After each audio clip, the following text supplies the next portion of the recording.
کمرے کا دروازہ بند کر کے اس نے جیب میں وہی دائرے والا کارڈ نکالا اور اسے ایک بار پھر غور سے دیکھنے لگا۔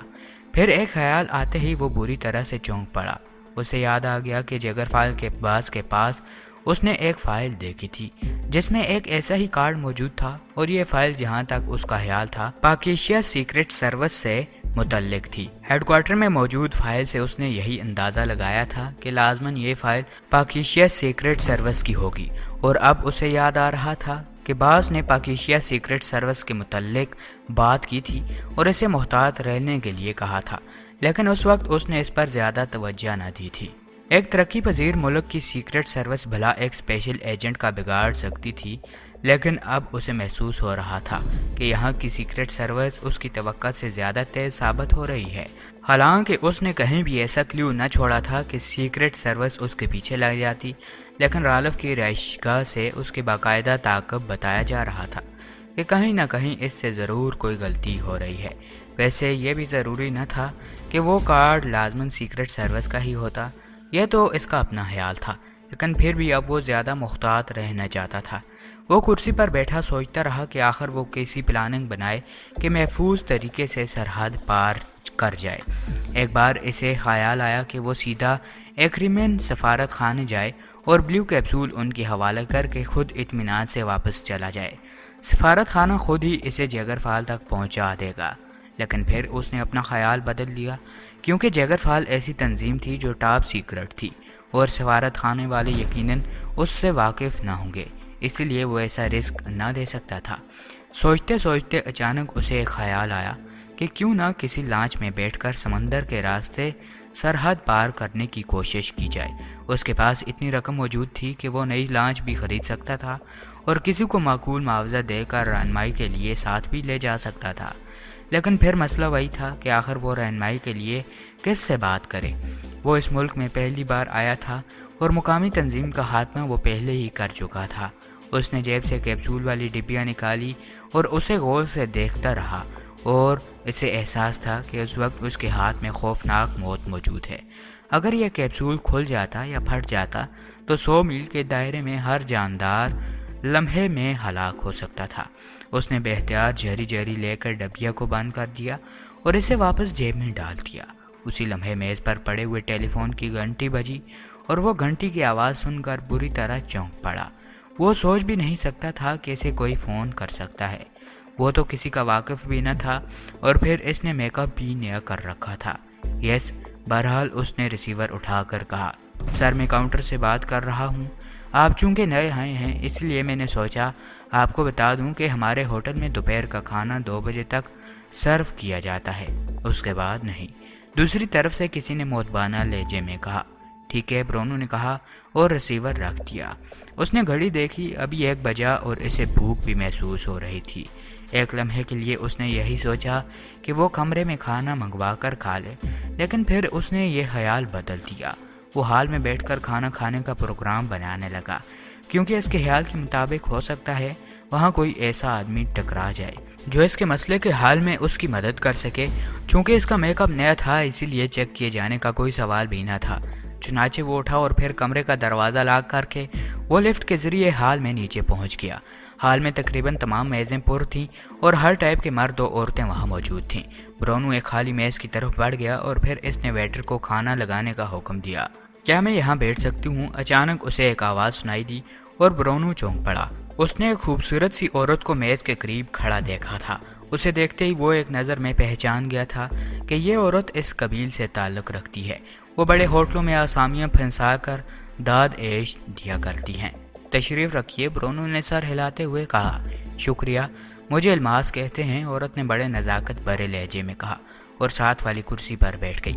مجھے رالف کہتے ہیں، کیا آپ کھانا پسند فرمائیں گی؟ برونو نے رالف کا ہی نام اپنا لیا تھا۔ جی نہیں شکریہ، میں صرف شیری ہی پیوں گی، الماس نے اٹھلاتے ہوئے کہا، اور ویٹر اسی وقت کھانا لے کر آیا۔ اس نے الماس کے لیے شیری کا آرڈر دیا اور پھر کھانا کھانے میں مصروف ہو گیا۔ آپ پہلے کبھی اس ہوٹل میں نظر نہیں آئے؟ کیا آپ دارالحکومت سے باہر رہتے ہیں؟ الماس نے چند لمحہ خاموشی کے بعد کہا، اور برونو سمجھ گیا کہ الماس اس ہوٹل کی مستقل تتلی ہے۔ آپ نے درست سمجھا،